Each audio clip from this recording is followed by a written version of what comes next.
I really want this battle system to be good, but it just isn't. It deserves to be good. It's good ideas. It's not even badly implemented. It's just really unpleasant. Everything about it is good except for it.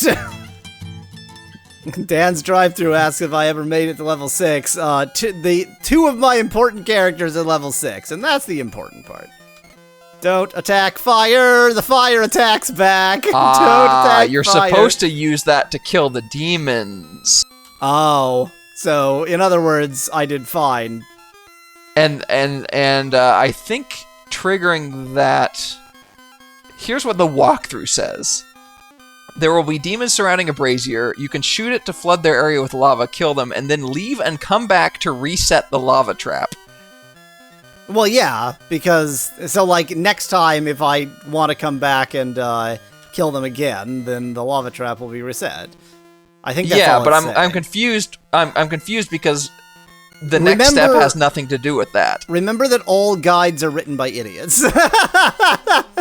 That's the important part.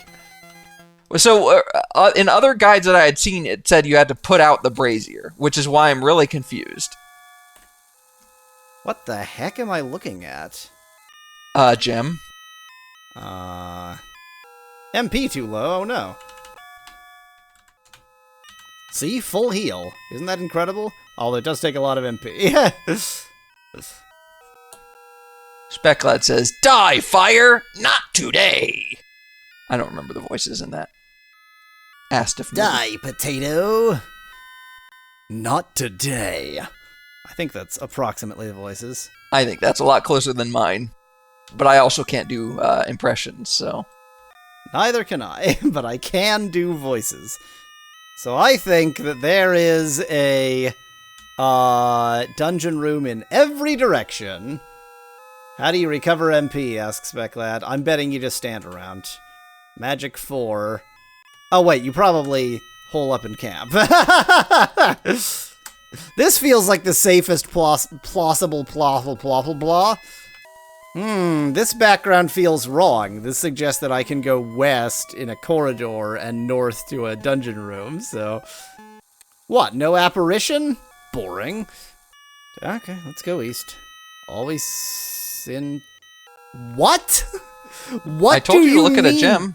Okay, fine. What? What are these walls? What is the pattern on these walls? What is happening here? It's nothing? Oh, wait. Oh, okay. I was not where I thought I was. Okay, wait. I'm over there. So the walls are just meaningless. The walls are just for confusion. Oh, no. I can go down. I could go down. Oh. You stab your sleeping teammates, asks Specklad in chat. You're not actually in control in that scene, so no. Oh no, this means I gotta go below level 8! Hooray! I didn't accept the terms and conditions. I don't accept I knew that's where you're going all along! But... Also, by the way, you did not do that the way you were supposed to, and they're supposed to be the hardest fight in the game, and you didn't do that, and I don't know how. Okay, wait, is there a way I can pose this question that isn't gonna spoil things? What I'm trying to figure out is there any point at all to the dungeons other than exiting to the underworld? Most of them, yes. That one, I would say the point of Dastard, and this is a bit of a spoiler, but I'm just going to say it anyway, is to exit the underworld. Oh, it's a way out, not a way in. Yes.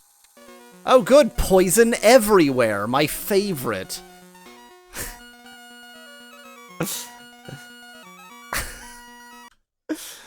Just give me a second. I just need a moment to mentally recover from what just happened. Oh, no. Let's see. Whoa, how far did I just... It said short distance. I just wanted to skip the poison. Where the hell am I? Oh my god. I teleported quite a distance there. Alright, let's see if I can find in all of these documents anything about Remo's journal.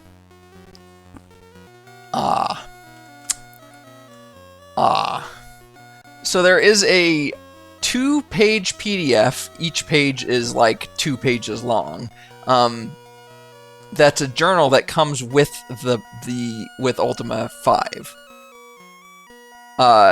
Herein is detailed the odyssey of His Majesty Lord British as recorded by Remo, scribe to the court of Lord British. With us on this journey into the uncharted underworld venture the knights Arionis, Meriden, Garassi, Shauna, Noyan, and Rowan. Day 1. Do you want me to read this? Yes, please do. Okay. Day 1. At dawn, we set off on our skiffs down the river Maelstrom, east of Spiritwood. So this is going to tell you how you'd get to the underworld in the first place. Before the falls, we pause to remember the brave men who discovered this entrance to the underworld. Then we cast off and repeat their plunge into the lightless underground waterway. We land our boat on the western shore of a great lake. The cavern's low ceiling hangs close over us, and the humidity is oppressive. Arionis and Garassi erect a wooden sign commemorating our expedition. The rest of us repair the damage to our skiffs inflicted by the subterranean rapids that carried us here. We embark again, following a navigable stream south. After a short distance, a tributary branches off to the east, but we continue south. The cavern walls now tower above us, dimly reflecting our torchlight. The current grows stronger, and the crashing sound of tortured water steadily increases. Abruptly, the river turns a sharp bend. The roar grows painfully loud as our skiff careens down a great fall. A storage cask breaks loose and knocks Meriden out of the boat during our fall. The skiff lands flooded, but miraculously upright. We drag the unconscious Meriden back into the boat and retrieve the cask. He revives as we row west, past a southern tributary. The river slows as we arrive at another fork. We continue north, hugging the water-hewn stone wall on our right. As the river swings back to the southwest, we hear the sound of approaching waterfalls. Quickly we land the boat on the southern shore. Garassi sets off to explore a promising passage through the rocks to the southeast. On returning, she reports that the natural fissure slopes downwards steeply, but rejoins the river beyond the treacherous falls.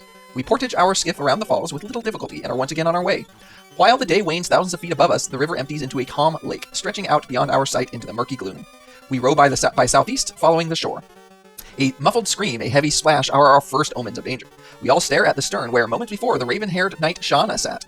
Meriden quickly intones 2 words of magic, and the lake around us explodes in light, blinding us momentarily. We see a hideous ebony creature, twice as large as our skiff, with Shauna clutched in one of its slimy tentacles. Already dozens of yards away, it is retreating 10 paces further with every heartbeat. Lord British strides to the stern and stretches his arms toward the receding monstrosity. In a voice as clear as crystal, in a tone as urgent as the wind, he speaks 7 words.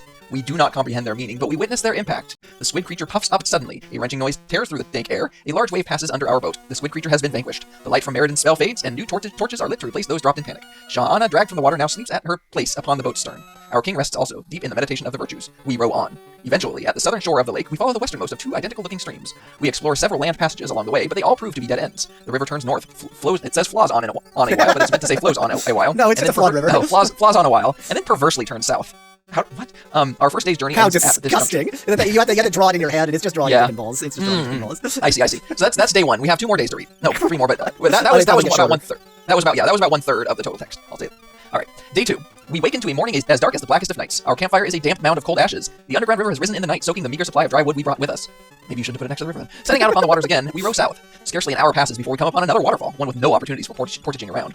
From the beach, however, we can see the river resuming only a few yards beyond the falls. With few options, we brace ourselves and steer over the falls. As soon as we are righted, though, the coursing water turns abruptly and we plunge down another fall. Shaken and loose, the grip is barely enough time to secure a firm grip on the boat before we plunge down a 3rd cascade. After a brief respite, we pass over a 4th of those smaller falls. Finally, we pass into a small, tranquil lake. We land on the south shore and examine the area. Though a large fissure in the cliff walls provides a land exit to the south, no navigable waterway leaves the cavern. There is no choice. We shoulder our remaining provisions and continue on foot through the fissure. The rough ride over the falls has eliminated another option. If we ever return to Britannia, we will not be retracing our steps. It will not be by retracing our steps. The path leaving the cavern is at first swampy and tedious to walk upon, but the way becomes easier as we leave the lake behind. Soon the path curves north again, and we come upon a great cavern with an uneven rock ceiling, many stories high. We are now walking on yellow grass-like growth. A movement by his feet causes Arionis to halt. Before we can draw our weapons, a great leathery tentacle as thick as a man's leg coils, as thick as a man's leg. As thick as a man's leg coils. You know, coils, man's leg coils.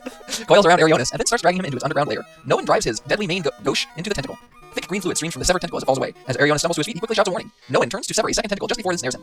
Movement in the grass from which we have just come indicates more tentacle monstrosities approaching. We flee together to the north side of the cavern, slipping between rocks into a passage leading away to the east. Before long, the passage turns and we head south again. At the end of the passage, we find ourselves in a massive cavern. The walls and ceiling extend beyond the glow of our torches. We wait in vain for our echoes to return. It is difficult to fathom. Again, not fathom, fatham. It is difficult to fathom a cavern so large it stifles echoes. We turn to the right, hugging the southern wall. Hugging the left wall. Oh wait, turn to the right. Okay, the stench of a stagnant river fills the air. As we walk, the mud gives way to sand. When we have left the miles behind us, we encamp. Day 3. A shriek of pain awakens us after only a few hours of sleep. Mary and others know followed by 2 eerie sounds, and a grisly scene is revealed. The night Rossi is standing unsteady, slicing her dagger at 6 great worms that swarm around her, rearing up to strike, while deftly evading her dagger. Her left arm is held against her chest in an attempt to staunch the flow of cold blood from a gaping wound. Lord British raises his staff and incantation. Deus Ex Machina. A deep chill descends. Lord British would like do that more urgently. Like, it seems like he's kind of the hero, but he's also just very lazy. He's like Gandalf. A deep chill descends momentarily, but the 6 worms forget their prey and assault each other with unreasoned fury. Mary magically draws out worms' poisonous venom. We quickly find Rossi's arm, gather our gear, and resume our journey eastward along the southern wall. Only 2 worms remain fighting in combat as we depart. She just ran away. After the wall finally curves to the north, we take passage out of the cavern to the northeast. The trail is rocky and wide enough for free to walk rest. The twins, Nolan and Owen, bringing up the rear, are the first to notice a large winged creature with matted brown fur and sharp unsheathed talons. When we stop to look, however, it flies off. Half an hour later, we notice 2 of these creatures, but both fly off again as we turn. An hour later, 3 of these design no second. 3 of these oddly creatures approach, flying closer than the previous 4 days dared. Before giving off, we put in our pace. The passage empties into a large grassy area with a high earthen ceiling. As we stop to rest, a deafening crescendo of screeches heralds the invasion of a dozen winged monsters. The avian terrors attack in force. Armor and skin is ripped from our backs. Our swords swing, our daggers fly, but to no avail. Only 2 winged monsters are wounded, then finished. The remaining 10 circle us furiously as Lord British shouts out words of mystic command. Lord British is a real piece of shit, you know that? 4 more attackers are destroyed, but many more of our party have fallen. As I fight, I see Meredith in the corner of my eye. He crawls out of the fray and raises his arms. Before he falls, he gasps 4 words. A great flame breaks out between his outstretched arms and surges forward. One by one, the vast of the nightmarish creatures is consumed with flame. Maybe that's supposed to be last. I think one by one, the last of the nightmarish creatures is consumed with flame. No, one by one, the faster than They destroy the not eating of the nightmarish creatures by flame. Alright, fine. The largest I thought you remember how in Ultima 1 it was like utterly riddled with typos because Lord British doesn't spell? I thought we were past that. Yeah, no.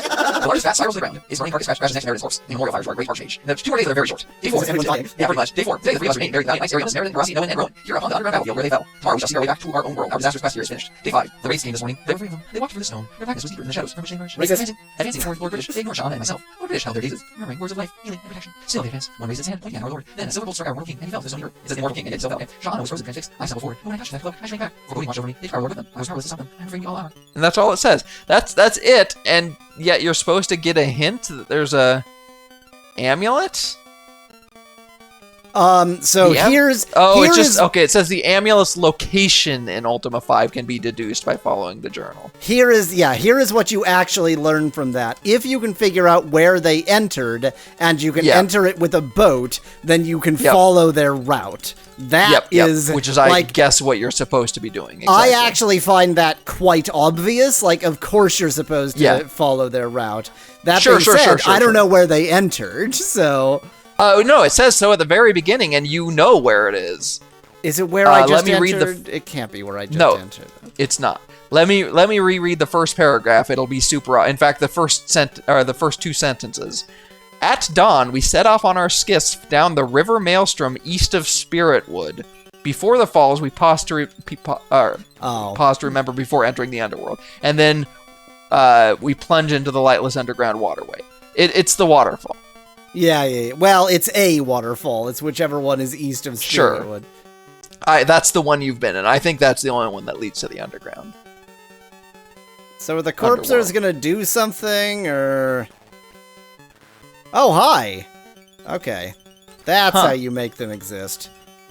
I was, while you were reading that, I was being confused by these enemies, but turns out it's not that complicated.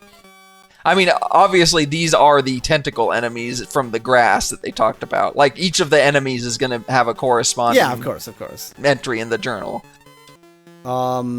Where's our friend? Where's Gweno? Gweno is still here? He's still on your team. Good health. He was just removed from battle. Totally A-okay fine. So, right now, there's not a goddamn thing I can do in the underworld. True. I did remember reading about there is a, like, cheese way that you can get down to the underworld through Distard.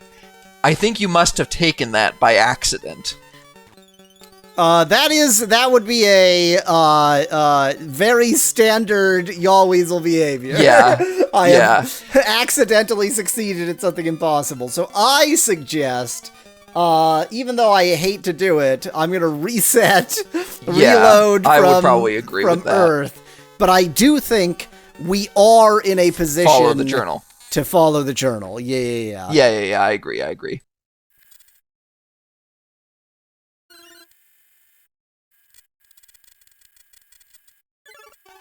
I also did discover that you can use the grapple to climb the high mountains, so that's, you know. Yeah, yeah. Which, by the way, wasn't there something on one of the mountains that you're supposed to find?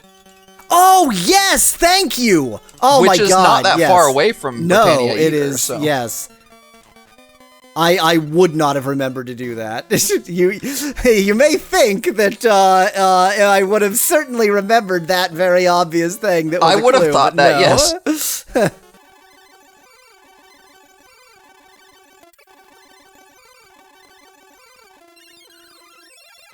I love battles. They aren't horribly slow. They are extremely fun and good, and in no way the worst part of this video game.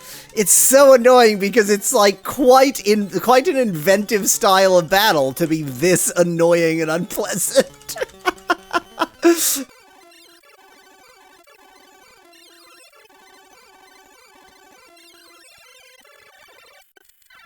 Once again, we're here early in the morning, so I'm gonna sleep for like an entire 24 hours. All 6 of us get in this bed, and then 24 hours we leave much more invigorated than we were before. Look, that's, these are the things that happen in Britland, or whatever this place is.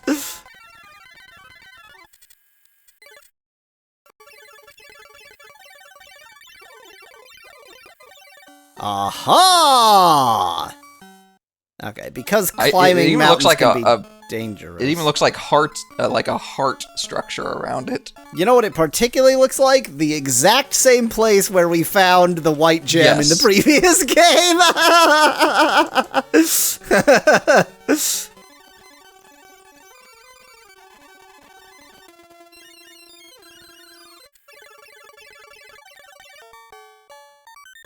Thou dost find the oh, that's right, the glass sword, the glass sword. The worst conceivable thing to make a sword out of. Like, nothing could be worse to make a sword out of than glass. I guess, what do you think mache? will happen when you use it? It'll shatter. It'll shatter. I mean, it can take a very sharp blade. Don't get me wrong. It can be very sharp, but it will shatter because it's extremely brittle. I think this is the perfect place to save. Just surrounded by mountains. That being said, when I assume you're only supposed to use it against a certain enemy and it'll blah blah magic, blah blah bullshit. Or maybe it will shatter. Maybe that's part of it. So, Speclad, here's the thing. Would dirt make a worse sword than glass? What I suspect is that, okay. So, okay. Is a sword a slashing weapon or a stabbing weapon? I think that a glass sword would actually work fine as a stabbing weapon, but if it was a stabbing weapon, that's like a dagger, or if it's longer, a lance. That's not a sword. So, if it's a slashing weapon... What about like an epee? Is an epee a sword? No. A rapier is not a sword, an epee is not a sword. I'm just gonna declare those, and people can complain about it. I mean, I'm not gonna argue with you. Like, I like the distinction that you're making better than, like, reality. Than the current distinction, which is, if some idiot said it's a sword, then sure, why not? Yeah. I am actually going to take my skisp the whole way, because I don't want to leave my shisp, parked somewhere stupid. You know what? Do you know what?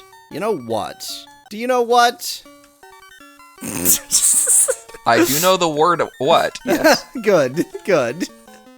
I'm glad we've established that you know what the word what means. Okay. I was hoping that the town would be, like, infested with evil, and then I could try dispel and try, see if I could do anything. I suspect the answer is no, but just, if there was evil going on, I think it would have been worth the attempt.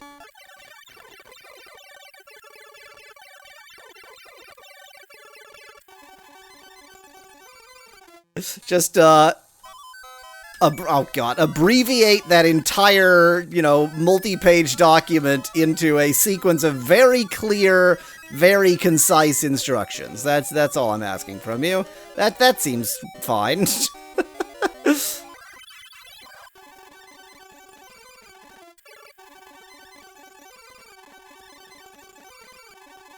I really want this battle system to be good, but it just isn't. It deserves to be good. It's good ideas. It's not even badly implemented. It's just really unpleasant. Everything about it is good except for it.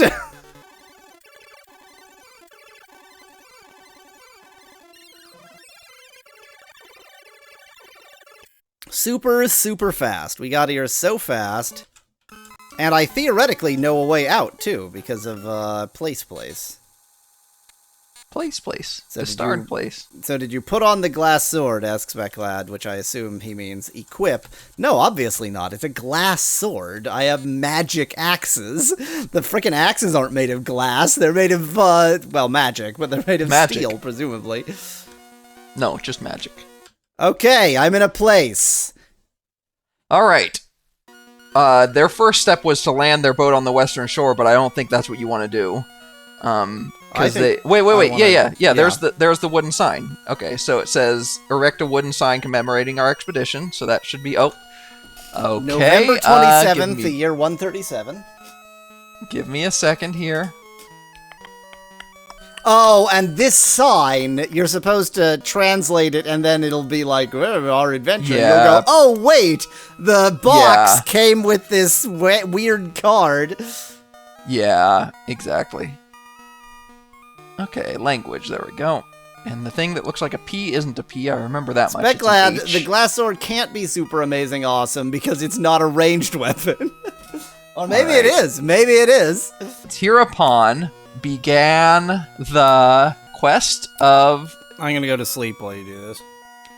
His Majesty Lord British to explore and chart. To explore and crash. He knew what was coming. Yeah, to explore and chart the new UN underworld on 11/27/137. On November 27th, 137. We'll ignore the fact that their date system is clearly different than ours. I found a fork. Okay, here we go. Following a navigable stream south, after a short distance, a tributary branches to the east, but we continue south. The current grows stronger, and the crashing sound of tortured water steadily increases. Abruptly, the river turns a sharp bend. The roar grows painfully loud as the skiff careens down a great fall. There's the great fall. First, we gotta kill some mongbats. Lots of mongbats. Here's my advanced magic. Oh, look, LP is at full health. Wait, what? Failed? Oh my god, it can fail. It can fail in battle. No. Okay, I understand spells better now. They can just fail whenever. That was pretty good. Definitely fine. Fine. You know what? Even though I don't think it matters, I don't want to leave my skiff quite that close to the waterfall. Okay, I do have... You know what? Screw it, we're saving. And you do have full heal spells, which I think would be good to use at this moment. Absolutely.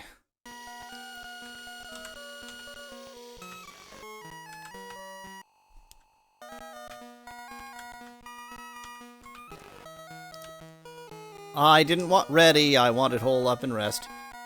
Come on, apparition! Show yourself, frickin' apparition bastard. The apparition who is Lord British, who we're trying to save. Or as I call him, frickin' apparition bastard. Okay, down the waterfall we go. Then we encounter another fork. Then we encounter another fork. Then Mallow is probably muted and didn't realize it. Okay, yeah. Sorry, I just didn't think about the fact that you needed directions again. All right, so let me. There we. Where did I? Okay, here we go. Um, So after crashing over the falls, the river slows as we arrive at another fork. We continue. Oh wait, this is sorry. He revives as we row west past a southern tributary. So west past the southern tributary. Then the river slows as we arrive at another fork. We continue north. So once this forks, continue north, hugging the water-hewn stone wall on our right. As the river swings back to the southwest, we hear the sound of approaching waterfalls. Waterfalls. So now you hear the sound of approaching waterfalls. Yep. Quickly, Okay. we land the boat on the southern shore. No, you weren't supposed to actually go over the waterfall. You're supposed to portage. Great. I could have portaged that way. Fine. I went over the waterfall instead. Yes. Yep. Okay, cool. We portage our skiff while the day wanes. Thousands of feet above us, the river empties into a calm lake. Looking for a calm lake. There we go. Seems And we row south by southeast, following the shore. No, you want to follow the other shore. Yeah, no, you're right. Yeah, I thought I was right. I think I was mistaken, yeah. Because, yeah, this is south by southeast. Yes, exactly. A muffled scream, a heavy splash, our first omens of danger. We all stare at the stern where moments before the rape, blah, blah, blah, blah, blah. They get into their slimy tentacle battle. Cool. All right. We're eventually at the south end of the lake. Yes. Eventually, at the southern shore of the lake, we follow the westernmost of two identical-looking streams. These are two identical-looking streams. They're actually mirrored-looking streams, but whatever. We explore several land passages along the way, but they all prove to be dead ends. The river turns north. So it does. This is where the river turns north and then flaws on a while. Right. Yep. It's flawed. I mean, it is flawed. You can't say it's not flawed. And now it's about to perversely turn to the south. Disgusting river. Disgusting. Just an absolute filthy pervert river. Ugh. God, it looks like a penis head. It does look like the penis head, yes. So, I mean...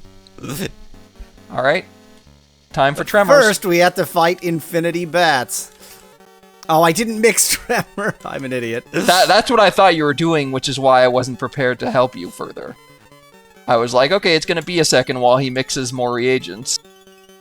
And then you didn't. And then I didn't. So perverted it has bats on its end, says Elzarath in chat. If you have bats on your glans penis, you need to consult either a urologist or an exorcist or both. Ideally, someone who specializes in both fields.